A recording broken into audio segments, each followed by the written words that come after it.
Whether you're a skeptic or a believer, join me, Rob McConnell, as together we'll investigate the world of the paranormal and the science of parapsychology here on the X-Zone Radio TV show on XZBN and the X-Zone TV channel on Simul TV. Since 1990, the X-Zone Radio TV show has been the place where people dare to believe and dare to be heard.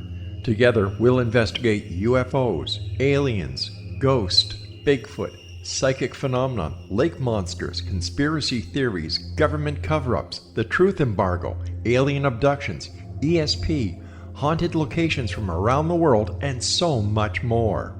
With over 28 years of broadcasting and more than 4,500 individual guests, the X-Zone is truly a place where fact is fiction and fiction is reality, as evidenced by the credibility, integrity, and professionalism of the guests that we bring to our international audience. If you have seen a UFO, had a close encounter, seen a ghost, Bigfoot, lake monster, or a story that you would like to share or have investigated, contact me, Rob McConnell, by sending me your email to xzone@xzoneradiotv.com, or you can call toll-free 1-800-610-7035, extension 143, and on Skype, X-Zone Radio TV. For more information on the X-Zone Radio TV show with yours truly, Rob McConnell, visit www.xzoneradiotv.com or www.xzonetvchannel.com or simultv.com and xzbn.net. Until next we meet here in the X-Zone from our broadcast center and studios in Hamilton, Ontario, Canada, always remember, X-Zone Nation, keep your eyes to the sky and your heart in the light.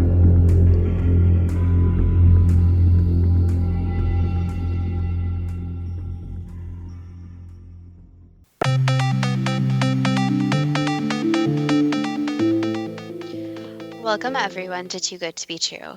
Thank you for taking the time to listen. The subject for today's show is Edgar Mitchell and parapsychology.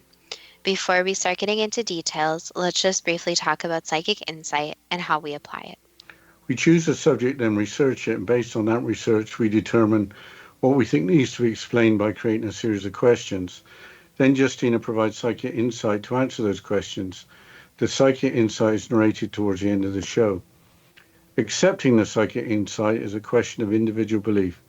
Now let's go through the disclaimers. Here are the disclaimers. Neither of us claim to have any expertise on any subjects that we discuss. We relate information we find through research and the psychic insight. We are always delighted to hear from the listeners. The show only lasts an hour. We don't have the time to present exhaustive research on any topic. This means that there will be information that we miss. We want to provide a basis for the psychic insight. We don't care if a theory turns out too good to be true, as the show name suggests. We are only interested in finding out more of the truth about topics. Spirit can only relate insight that is appropriate for our time and history. Free will cannot be affected. Only comments that are appropriate for our time can be given through the psychic insight. Much of the subject matter in shows may have already been covered many times in other media. We want to look into subjects in a new, different way and be thought-provoking. We are not so good with pronouncing names, we apologize, and neither of us have any particular knowledge of the Apollo space program, moon landings, parapsychology, or paranormal studies. If we have misstated anything, we apologize. Edgar Mitchell was a famous astronaut. He was the lunar module pilot for the Apollo 14 mission and was the sixth astronaut to walk on the moon. But he was also involved with Apollo 13 as part of the mission operations team that helped with the successful return. Even though he had a technological background, he became interested in parapsychology. Why don't you provide a definition for parapsychology, as it might mean different things to different people? The Cambridge Dictionary has the following definition, quote, the study of mental abilities such as knowing the future or telepathy that seem to go against or be outside the known laws of nature and science, unquote. Besides training to be an astronaut, what were Mitchell's qualifications? According to Wikipedia, Mitchell had 3 college degrees. Quote, he graduated from Artesia High School in 1948, Mitchell received a BS degree in industrial management from the Carnegie Institute of Technology, now Carnegie Mellon University, in 1952. That same year, he entered the U.S. Navy and completed basic training at San Diego Recruit Depot. While on active duty in the Navy, he earned a second bachelor's degree in aeronautics from the U.S. Naval Postgraduate School in 1961 and a Doctor of Science degree in aeronautics and astronautics from the Massachusetts Institute of Technology, or MIT, in 1964, unquote. Artesia is a small city in southeastern New Mexico, although Mitchell was born in Hereford, Texas. MIT is one of the world's most highly rated universities. Mitchell's doctorate dissertation was to design a mission to Mars. How did Dr. Mitchell get involved with NASA?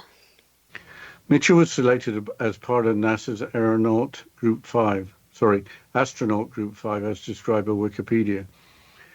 Quote, NASA's Astronaut Group 5 was a group of 19 astronauts selected by NASA in April 1966.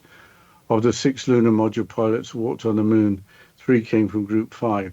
The group as a whole is roughly split between the half that flew to the moon, 9 in all, and a half who flew Skylab and Space Shuttle, providing the core shuttle commanders early in that program, unquote.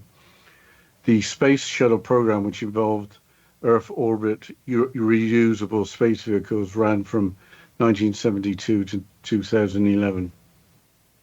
Can you say more about his time at NASA? Again from Wikipedia, quote, he was assigned to the support crew for Apollo 9, then was designated as backup lunar module pilot for Apollo 10. This placed him in rotation for Apollo 13, but his crew were switched to Apollo 14 so that Commander Alan Shepard, who had been grounded by a medical problem since the Gemini program, could train longer. During the Apollo 13 crisis, Mitchell was part of the Apollo 13 mission operations team and was awarded the Presidential Medal of Freedom by President Richard M. Nixon in 1970. He worked in an Apollo simulator to help bring the crew back. One issue he worked on was how to fly, meaning control the attitude of the lunar module with an inert Apollo Command Service module attached to it. Usually it was the other way around, but the service module was damaged during the mission.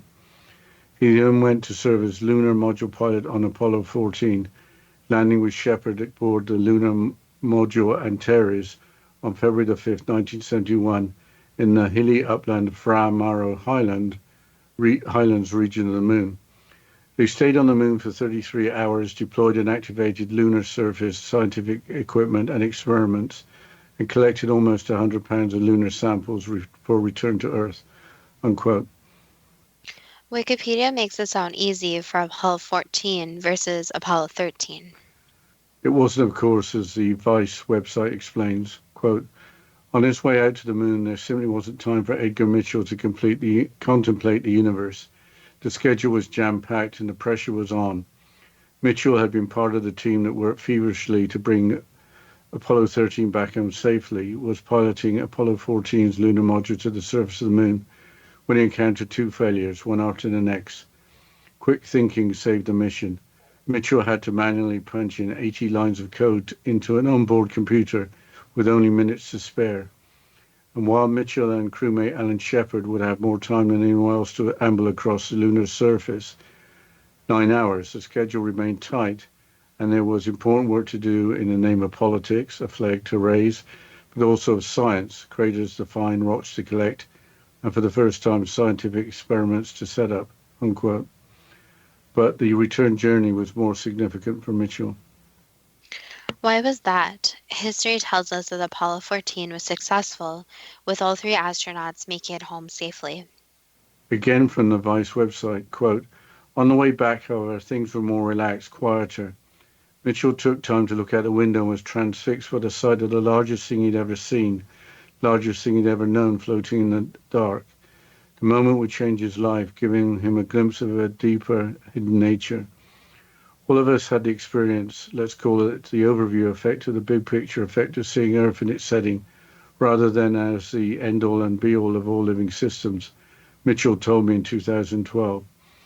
My own experience was a very powerful one.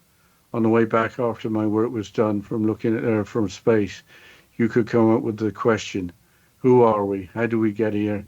And where is all this going? And that's an ancient question that humans have asked for a long time. My experience was to realize that perhaps our science is wrong, and at answering these questions, perhaps our religious cosmologies are archaic and flawed. And given that now we are an extraterrestrial civilization ourselves, we need to re-ask these questions and do a lot more work to find the answers, unquote.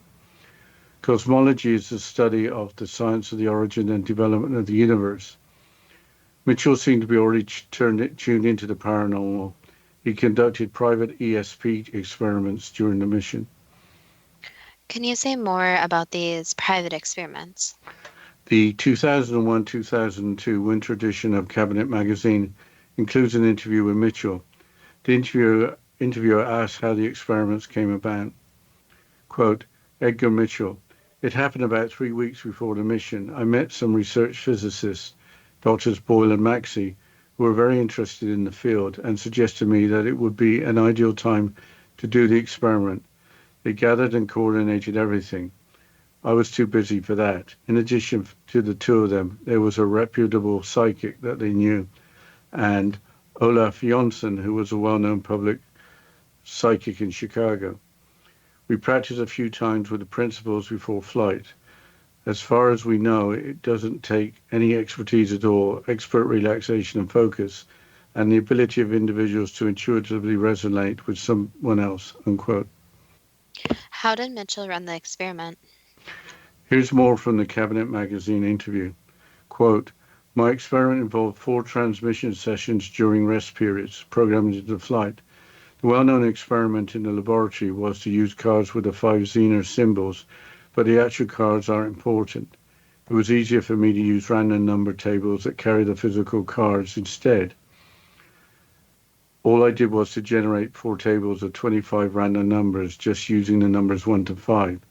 Then I randomly assigned a Zener symbol for each number. For each transmission, I would then check the particular table of random numbers and think about the corresponding symbol for 15 seconds.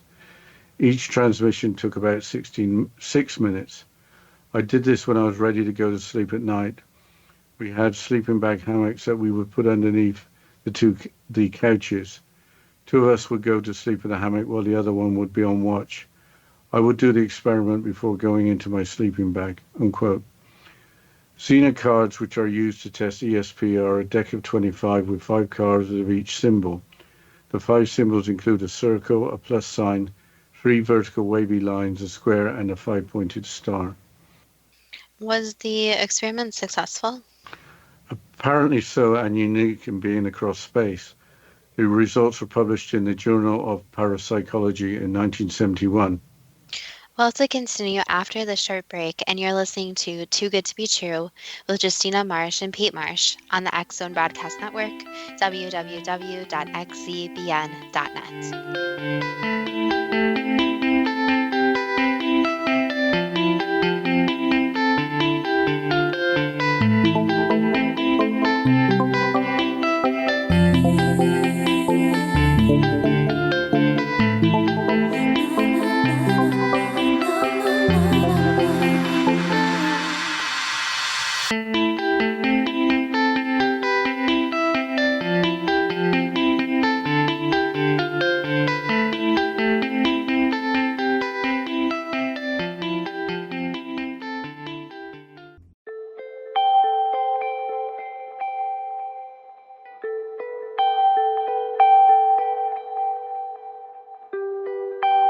It's hard to listen to the news without realizing we're living in volatile, unprecedented times. Yet never has there been such an opportunity to transform the human condition. As old structures fail, where can we find the guidance to co-create a better way? Find Your Path Home is an ever-evolving, leading-edge information, education, and healing resource center designed to support and guide you on your path to unity and enlightenment. Based on sound principles employed by shamans worldwide, we provide techniques that can support you through the current transitions, offering online shamanic classes, international long-distance shamanic healing sessions, complimentary Mission Evolution radio episodes and Stairway to Heaven TV vignettes, seminars, retreats, and much more. All of this can be found on findyourpathhome.com. So I was watching the X Zone TV channel last night when I was abducted by aliens, and they kept repeating to me over and over again, simultv.com, simultv.com. What's simultv.com? That's what I asked them. They had it written on the side of their UFO. How do you spell that? UFO. No, I mean simultv.com. simultv.com. simultv.com. Right. simultv.com. Interesting that you were abducted by aliens in a simultv.com UFO last night. Oh, yeah? Yeah. Now that you mention it, I remember now last night I was awakened from a deep sleep. My great-grandmother was standing there. She said she'd come from the hereafter to tell me about simultv.com. She even spelled it out for me. simultv.com, sonny boy. simultv.com. simultv.com, sonny boy. Wow. Yeah. Guys, you'll never guess what my psychic guru just told me. simultv.com. Exactly. Are you guys psychic too? Of course. We all know about simultv.com. simultv.com.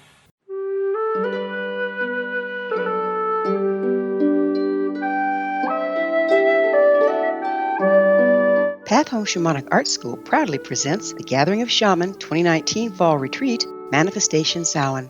Join me, certified shamanic instructor Gwilda Wiyaka, in the magnificent Colorado Mountains this November 2nd and 3rd for a life-changing event. Participate in unique teachings and ceremonies that'll put the power and magic of shamanic manifestation into your hands. Sit in circle with like-minded individuals, sharing group energy and the power it generates. Classes will be held in a facility next to the beautiful, majestic Arkansas River, further empowering the experience. Space is limited, so reserve your spot today. For more information, visit findyourpathhome.com or email touchin@findyourpathhome.com.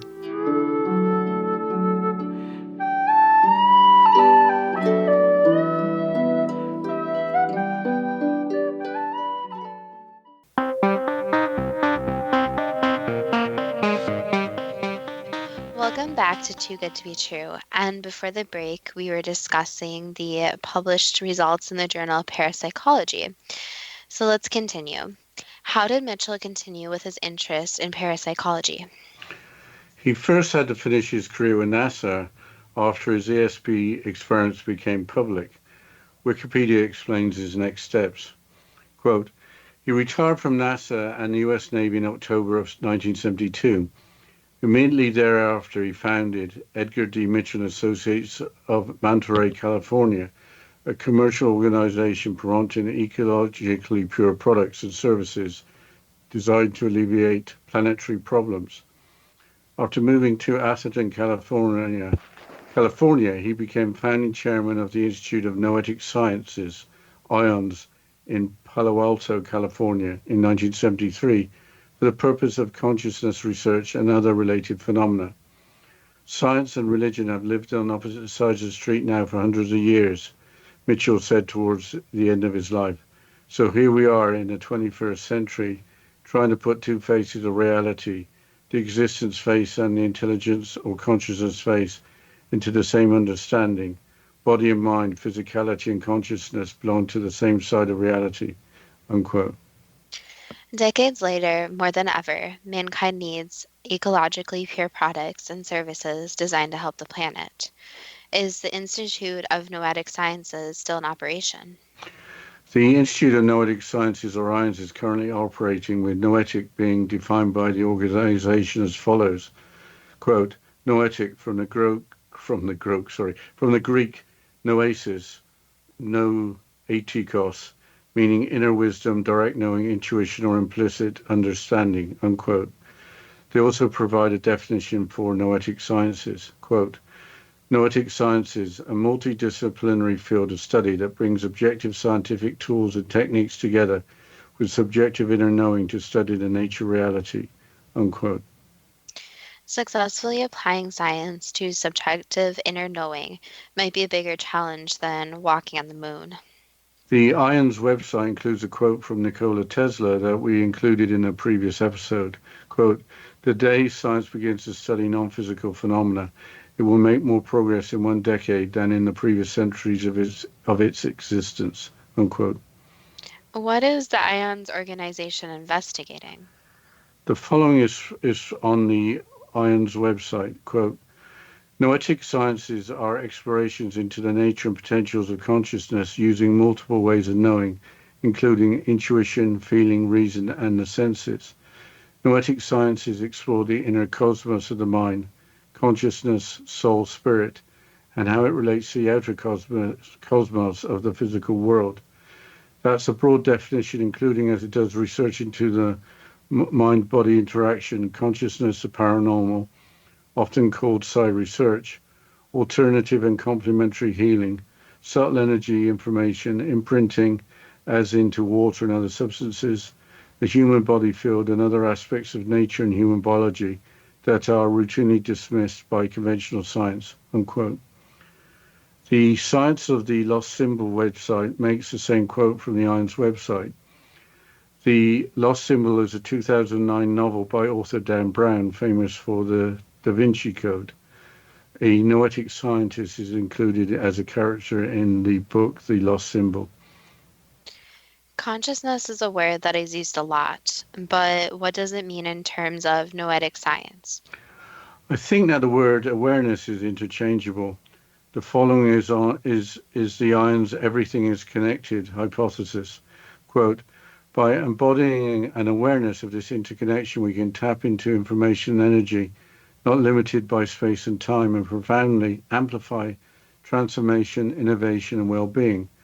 We have been testing this hypothesis through various experiments and peer-reviewed papers for 45 years.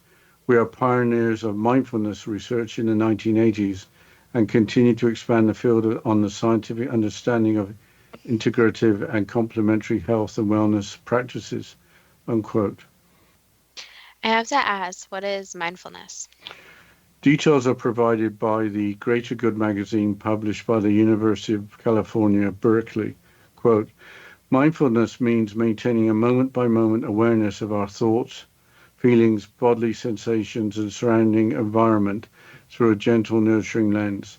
Mindfulness also involves acceptance, meaning that we pay attention to our thoughts and feelings without judging them, without believing, for instance, that there's a right or wrong way to think or feel in a given moment.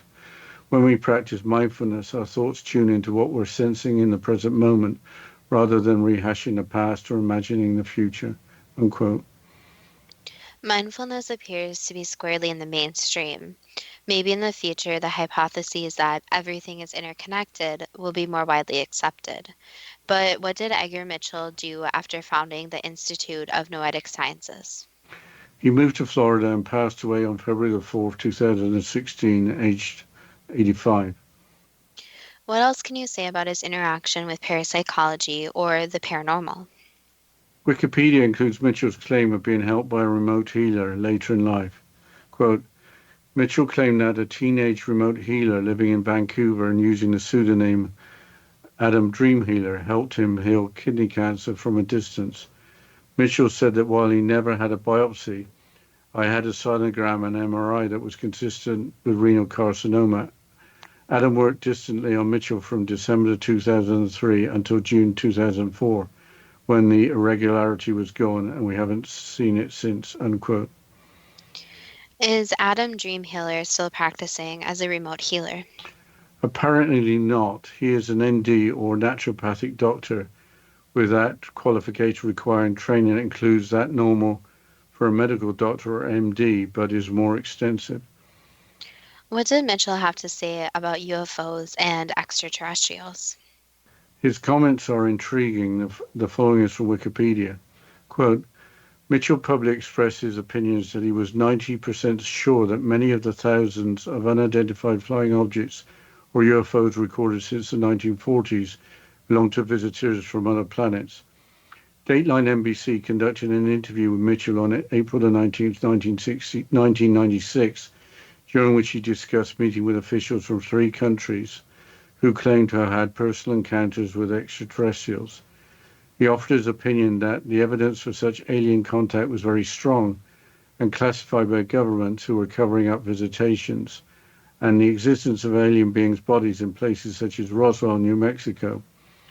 He further claimed that UFOs had provided sonic engineering secrets that were helpful to the US government.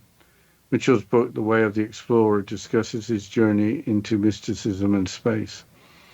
In 2004, he told the St. Petersburg Times that a cabal of insiders in the US government were studying recovered alien bodies, and that this group had stopped briefing US presidents after John F. Kennedy. He said, "We all know that UFOs are real, and the question is where they come from," unquote. If his comments are correct, presidents wouldn't know the facts. Kennedy apparently inquired about UFOs, addressing a memo to a government agent apparently only days before being assassinated. Did Mitchell say any more on controversial subjects? Here's more from Wikipedia. In 2015, Mitchell made what Huffington Post UK characterized as the astonishing claim that it was aliens, not diplomacy, that prevented the Cold War from descending into the Third World War. In a Daily Mirror interview, Mitchell said, "White Sands was a testing ground for atomic weapons, and that's what the extraterrestrials were interested in. They wanted to know about our military capabilities. My own experience talking to people has made it clear the ETs have been attempting to keep us from going to war and help create peace on Earth," unquote. But I think we have to mention his meeting up with Uri Geller. Who is Uri Geller? He is an Israeli-British illusionist, television personality, and self-proclaimed psychic. So what happened with Mitchell and Geller? The Cabinet magazine interview we quoted from earlier asked the question how Mitchell met Geller. Quote, "The gentleman who was originally doing work with him, Dr. Andrija Purarchik, called me and asked me if I was interested in meeting him. Geller had been investigated many times all over the world by scientists and magicians who are trying to debunk him. You have to work with these people on their terms. You have to find out what their shtick is, so to speak. And you set up a science protocol that works within the parameters that they are comfortable with. We did not set up a controlled experiment to do teleportation, for example. We didn't really know how to do that," unquote. What was the teleportation experiment?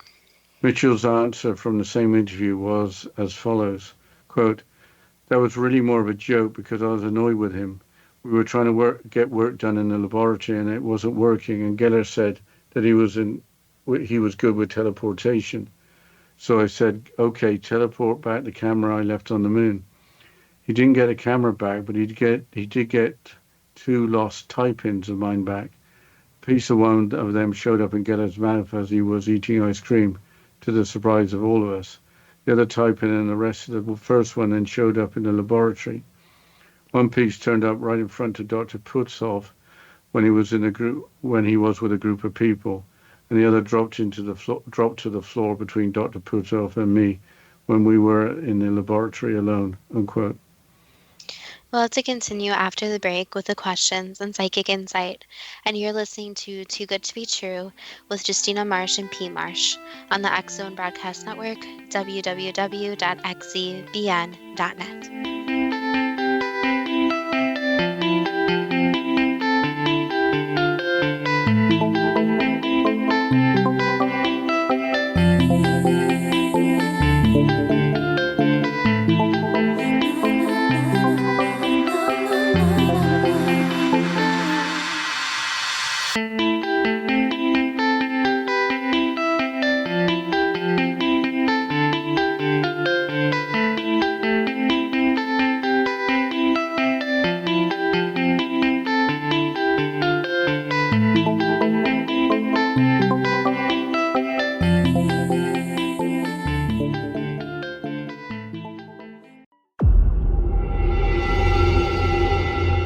Whether you're a skeptic or a believer, join me, Rob McConnell, as together we'll investigate the world of the paranormal and the science of parapsychology here on the X Zone Radio TV show on XZBN and the X Zone TV channel on Simul TV.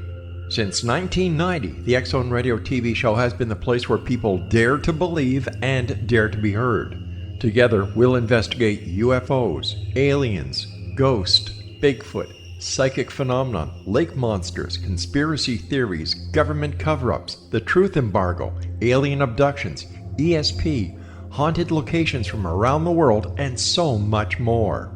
With over 28 years of broadcasting and more than 4,500 individual guests, the X Zone is truly a place where fact is fiction and fiction is reality, as evidenced by the credibility, integrity, and professionalism of the guests that we bring to our international audience. If you have seen a UFO, had a close encounter, seen a ghost, Bigfoot, lake monster, or a story that you would like to share or have investigated, contact me, Rob McConnell, by sending me your email to xzone@xzoneradiotv.com, or you can call toll-free 1-800-610-7035, extension 143, and on Skype, X Zone Radio TV.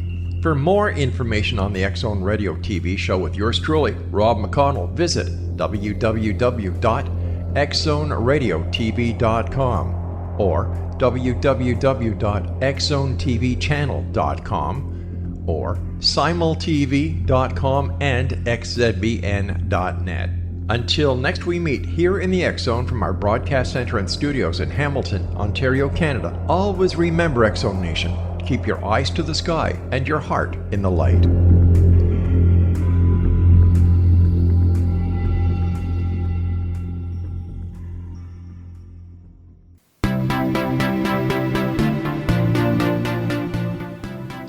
Welcome back to Too Good to Be True. And before the break, we are going through the questions and psychic insight about Edgar Mitchell in Parapsychology. Dad, can you please continue with the questions? Do many of us, or just a few of us, believe that body and mind, physicality and consciousness belong to the same side of reality? That is a belief that only some people believe in. However, again, it goes into this moment where people have these questions. Again, going back to who are we, where do we come from, what are we living in, what is actually reality. So with finding out answers to those questions, that is when people have to come together with the different belief systems, where overall that is not the overall thought process, which is actually a positive thing. Is a better life on Earth with more personal freedom for many more of us, depending on it being proven that body, mind, physicality and consciousness belong to the same side of reality? That could be stated, yes. Are there some among us, for selfish reasons, who want the belief to continue that body and mind, physicality and consciousness belong to different sides of reality? Yes, that is 100% true, where some people want them again to be in tiny boxes where the concepts are not one, and the ultimate goal of a lot of humans are to get to this oneness. Is successfully applying science to subjective inner knowing a bigger challenge than walking on the moon, especially in terms of making progress in just a few years? Yes, humans are programmed and their brains are programmed through evolution to think in this more scientific, here's what is right in front of me way. However, there is the primal instincts where ancient humans had this knowing and followed this knowing.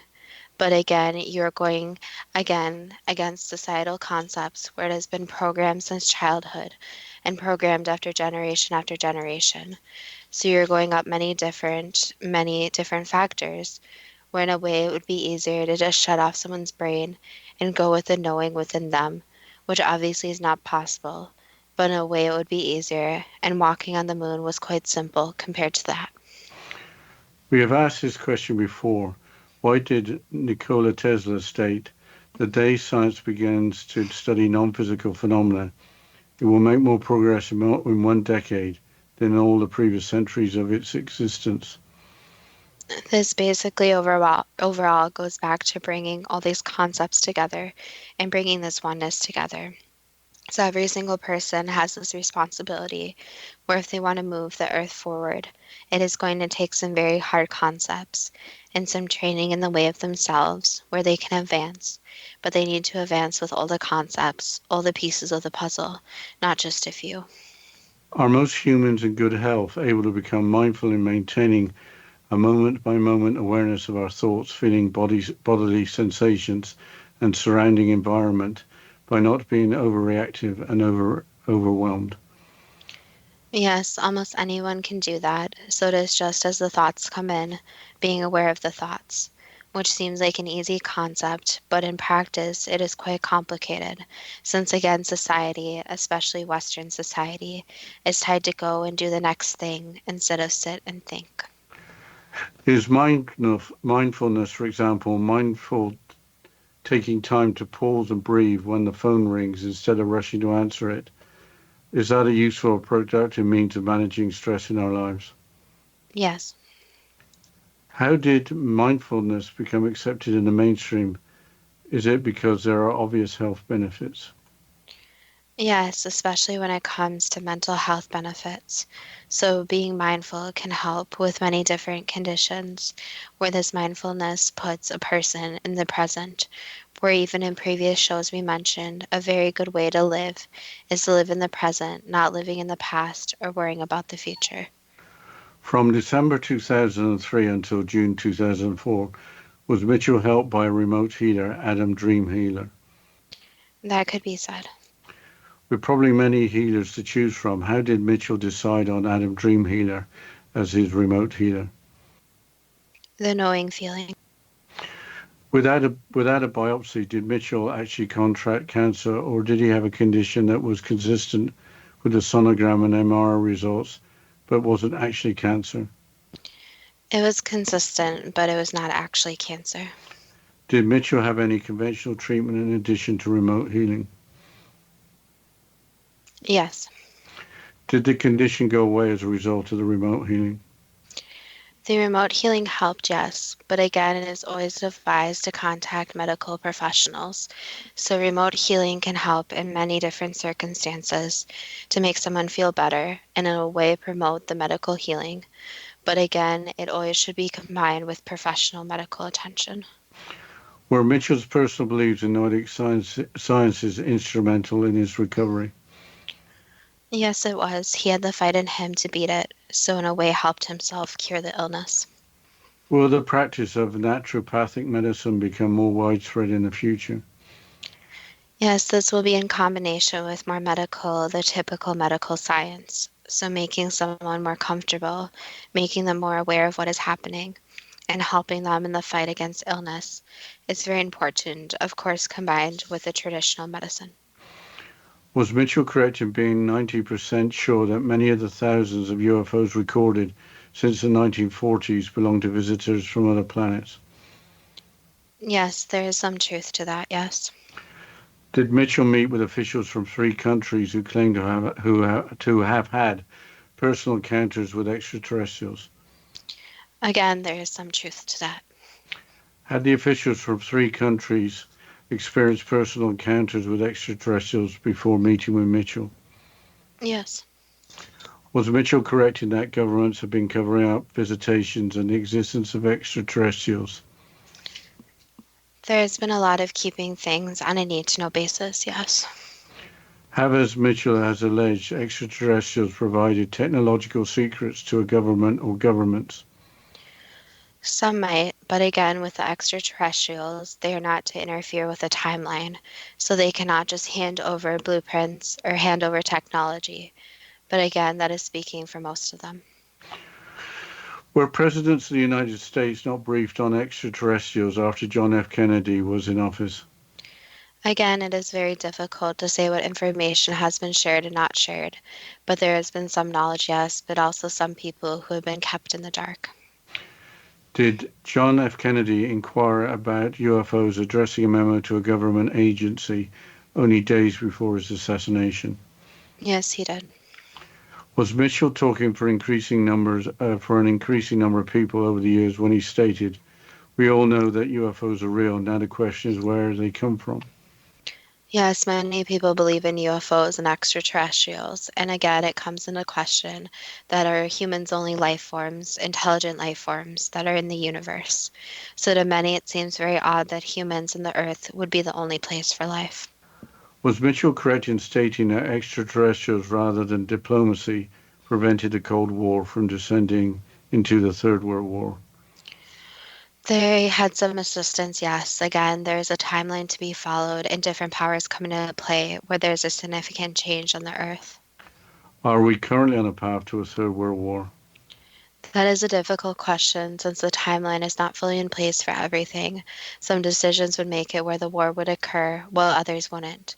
So again, it would be making the right decisions possible and being the best person possible and making sure every decision is really thought about and not lead to a path of war. What can we do as individuals, for example, through meditation to prevent a third world war? Basically, positive energy and being very mindful of not only yourself, but also the people around you, the environment around you, and even trying to understand other beliefs. So instead of automatically judging someone else, being mindful of this possible judgment and trying to see both sides, even when it's difficult. Are extraterrestrials interested in mankind's military capabilities? They are interested in what the military might do with those, yes, but again, they are not trying to steal them or study them or anything like that. Again, it goes back to the timeline. Have extraterrestrials been attempting to keep mankind from going to war and help create peace on Earth? Yes, some of them. Did Mitchell, with well-known personality Uri Geller, try to set up a controlled experiment by attempting to teleport a camera that was left on the moon? Yes. Rather than retrieving the camera, did he teleport two lost tie-pins with a piece of one showing up in Geller's mouth, with the remainder of that one and the other one showing up in the laboratory? That is what he believed, yes. What actually happened? Basically, nothing was actually teleported, so the teleportation was not true. It just, in that moment, the mind kind of went blank to another place, so the people were not aware of their actions.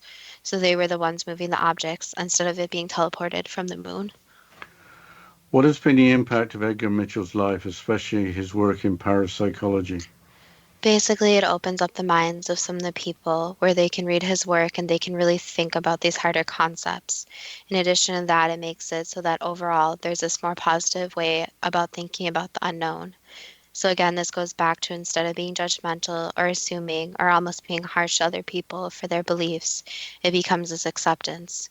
So if more and more people could just look into different topics, even though they might not always have the answer to believe in or believe with or agree with, where the human mind is always so busy with a very, you could say, normal 9 to 5 job, thinking about family, friends, etc. But there are also these philosophy concepts that people used to think about a lot more, but today they don't seem as important to many people. That was the last answer. Is the science of parapsychology too good to be true? That depends on what you are prepared to believe. And as always, thank you so much to the listeners. You can reach us on our Facebook page or Instagram page at Too Good to Be True, with the first two spelled TWO. And we look forward to next week's show.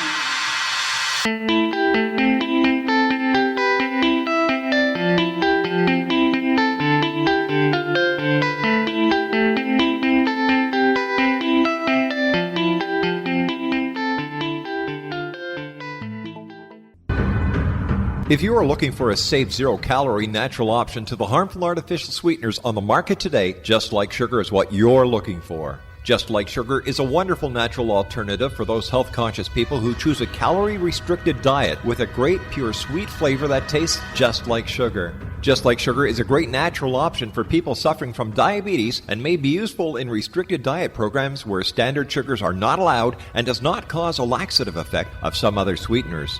Just Like Sugar comprises a perfect blend of chicory root fiber, natural calcium, natural vitamin C, and Just Like Sugar's sweetness comes from the natural flavors from the peel of the orange. Just Like Sugar is a natural alternative to harmful artificial sweeteners and will change the way that you believe all natural sweetener products taste. Just Like Sugar is available at your local Whole Foods markets, Wild Oats markets, Henry's, Sun Harvest, and many other fine natural food stores in the U.S., Canada, and worldwide.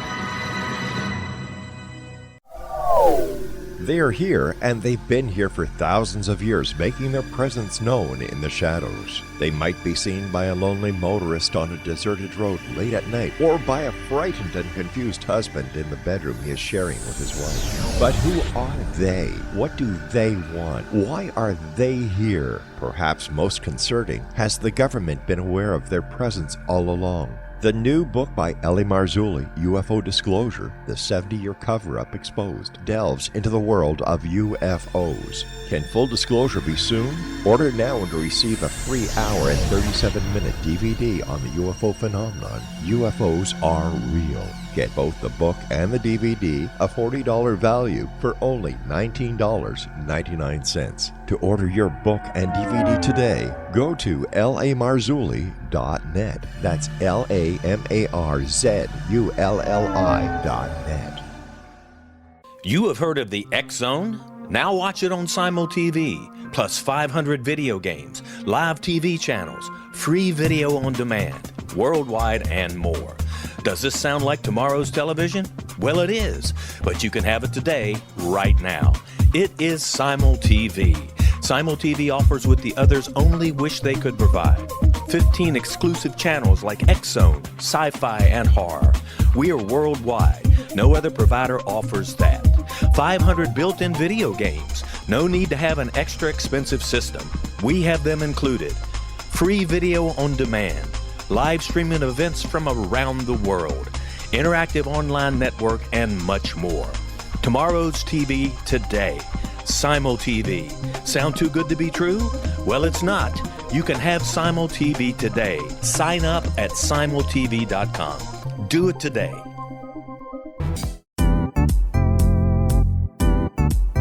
Memorable dynamic presentations are a not-so-secret weapon in the business world. Do you have a powerful message that must be shared, but you haven't found a way to deliver that message?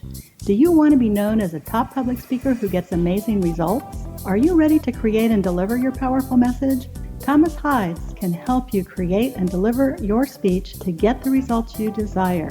Visit iconquality.com. Did you expect your business to flourish, but instead it plateaued or didn't get off the ground yet? Would you like to achieve massive goals and discover new sources of income within your business? When you're ready to experience that type of success with fast results, Cindy Hendricks is the business coach for you. Her work with entrepreneurs and business owners has been life-changing. To get you and your business where you want to be, go to imaginemoresuccess.com. Has the fear of public speaking stalled your business or personal life? What would you give to develop and maintain supreme confidence? Have an invaluable private program to always perform at your best. Imagine how you would feel. You can have all that and so much more today with Thomas Hides' life-changing course called Number One Fear Unleashed. Visit numberonefear.com and be liberated from your fear of public speaking.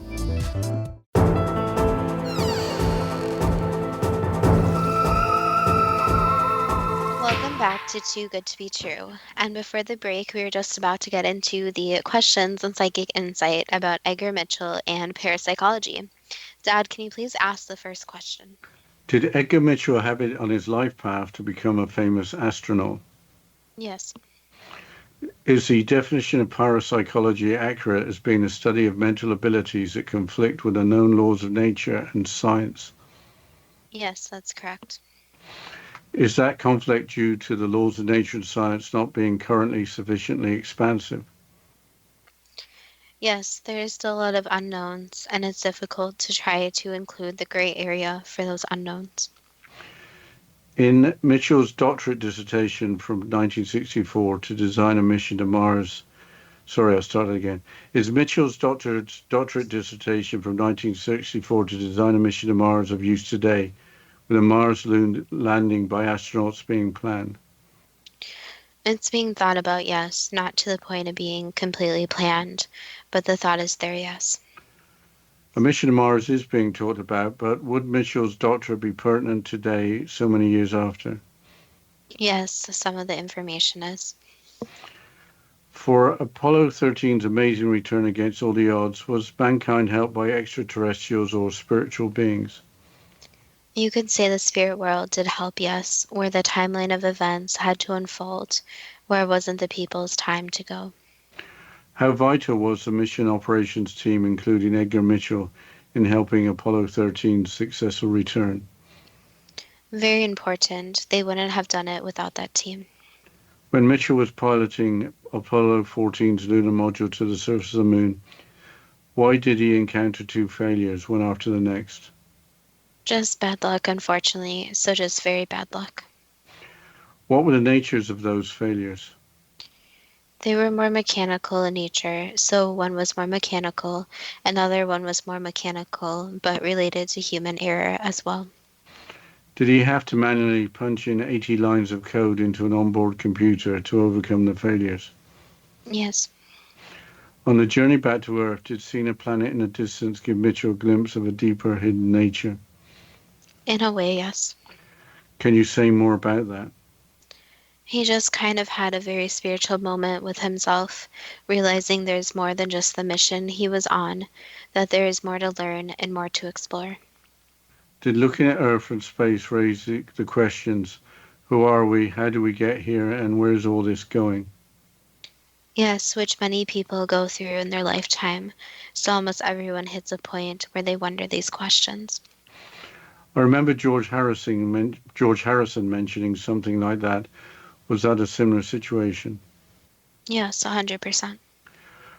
Why would Mitchell, with a strong scientific background, think that science is unable to answer what might be called philosophical questions?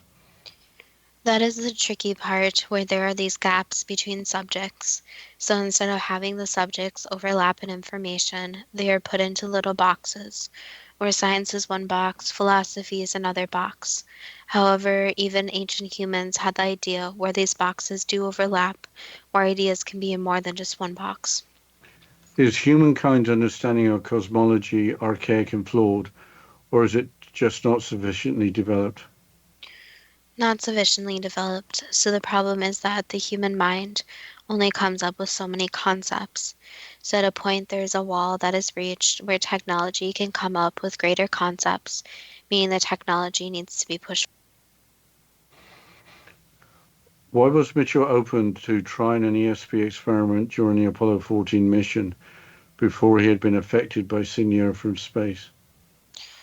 Just this more open-mindedness, so being able to try new things in a way. Was this the first ESP experiment conducted from space? Yes. Was Mitchell correct in concluding that in telepathy space doesn't matter? That could be said, yes.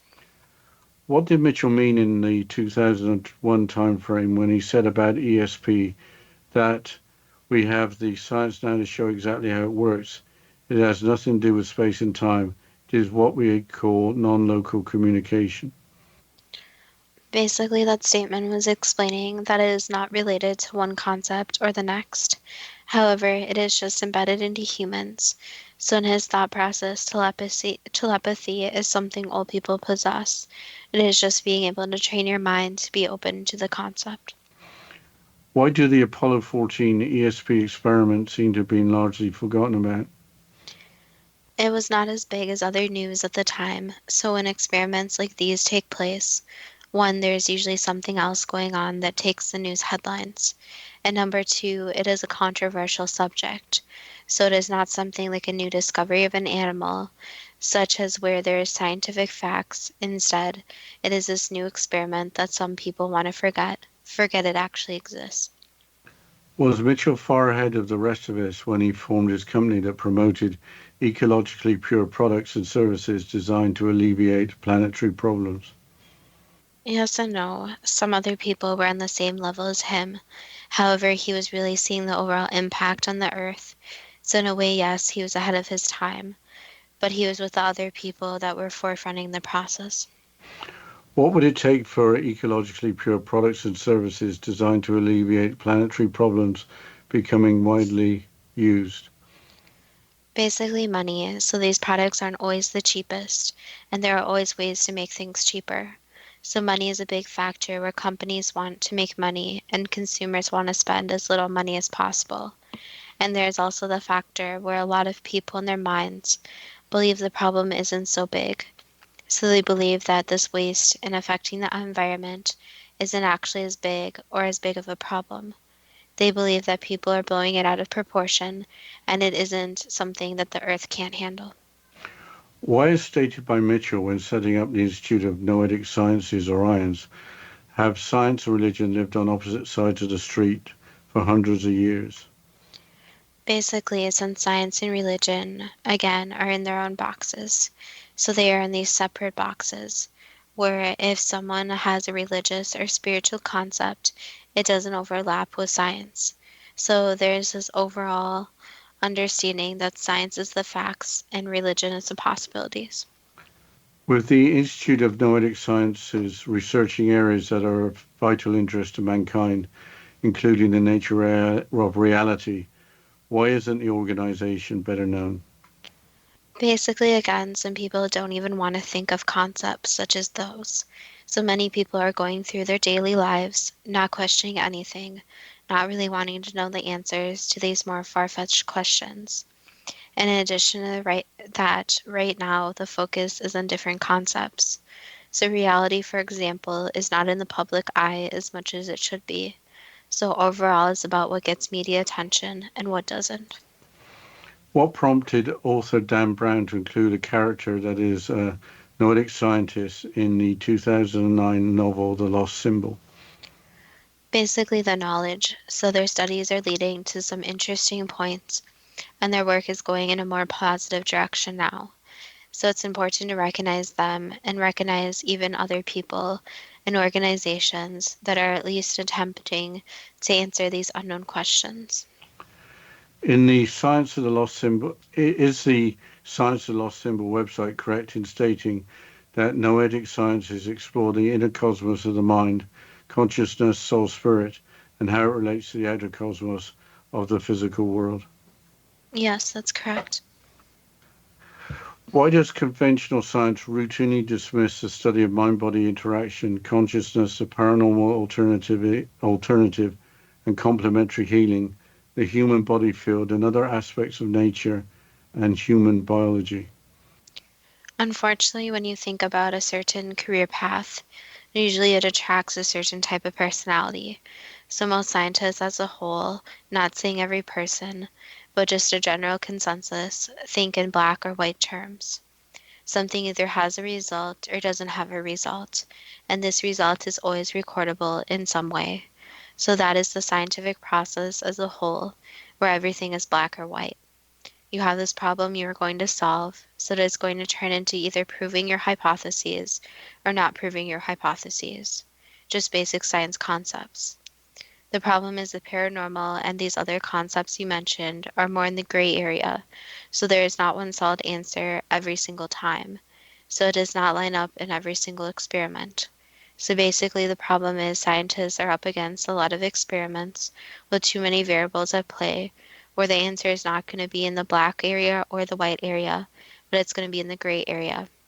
That is why it's important for any different occupation, not just scientists, to have all different types of minds. So to have all different personalities, have these other people, and the people who live in the gray area have the responsibility to set up their own experiments, and the results are not always conclusive.